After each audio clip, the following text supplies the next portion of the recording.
कल ना एक बहुत इंटरेस्टिंग केस आता है हमारे आईसीयू में। एक लैक्टेटिंग मदर होती है जो हाइपरटेंशन के साथ एडमिट होती है। तो हम उसे कैल्शियम चैनल ब्लॉकर चला देते हैं और थोड़ी देर बाद गायनी वाले आते हैं, उसे कैल्शियम सप्लीमेंट दे देते हैं। तो जब कैल्शियम सप्लीमेंट देते हैं तो इंटर्न पूछता है, सर हम दोनों कॉन्ट्राडिक्टरी चीज़ कैसे कर रहे हैं, एक तरफ हम ब्लॉक कर रहे हैं, एक तरफ हम बढ़ा भी रहे हैं। तो मैंने उसे समझाया, देख जो हम ओरली कैल्शियम दे रहे हैं ना, वो इतना कैल्शियम को नहीं बढ़ा रहा है, आयोनाइज कैल्शियम को ब्लड में इतना नहीं बढ़ा रहा है कि वो इंटरफेयर कर सके। तो वो कहता है, पर सर जब टॉक्सिसिटी होती है तब तो हम आईवी कैल्शियम देते हैं। हाँ, तब हम आईवी कैल्शियम देते हैं क्योंकि हम ये चाहते हैं कि आयोनाइज्ड कैल्शियम बढ़े और जहाँ पे कंपटीशन चल रहा है ना, कैल्शियम चैनल ब्लॉकर हो रहा है, वहाँ जाके वो कॉम्पीट करे। तो वो कहते हैं सर इसका कार्डियक पे क्या इफेक्ट पड़ेगा।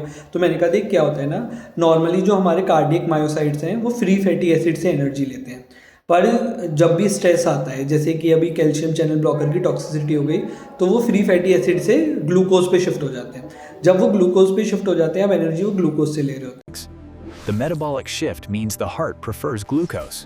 However, despite this hyperglycemia, the lack of insulin prevents.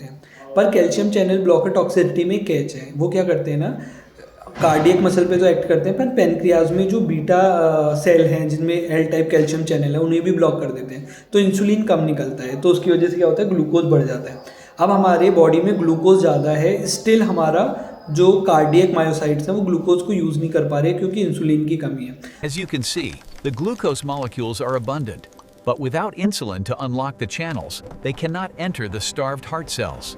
तो जब हम हाई डोज इंसुलिन देते हैं ना, तो ग्लूकोज मेरा कार्डियक मसल्स के अंदर जा रहा है, क्योंकि हमें पता है इंसुलिन चाहिए अगर सेल के अंदर हमें ग्लूकोज को घुसाना है। तो फिर क्या होता है, जब ग्लूकोज अंदर पहुंचता है, एटीपी पहुंचता है, तो कार्डियक मसल कॉन्ट्रैक्ट करने लगती हैं और थोड़ा आइनोट्रोपिक इफेक्ट इसलिए आता है क्योंकि जो कैल्शियम है ना, हमारा जो कैल्शियम एटीपीज है वो उसको भी थोड़ा स्टिमुलेट करता है। हाइपरटेंसिव पेशेंट था, उसने कोई बीपी कम दवा करने की दवा बहुत सारी खा ली।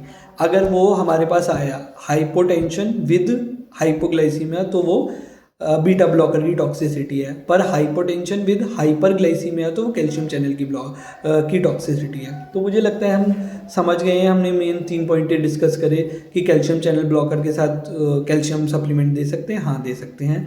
और कैल्शियम चैनल ब्लॉकर का ट्रीटमेंट क्या है, आईवी कैल्शियम दोगे, हाई डोज इंसुलिन देंगे, और दूसरा नॉन एपिनेफ्रिन वगैरह देंगे जिससे हमारा बीपी वगैरह बढ़े।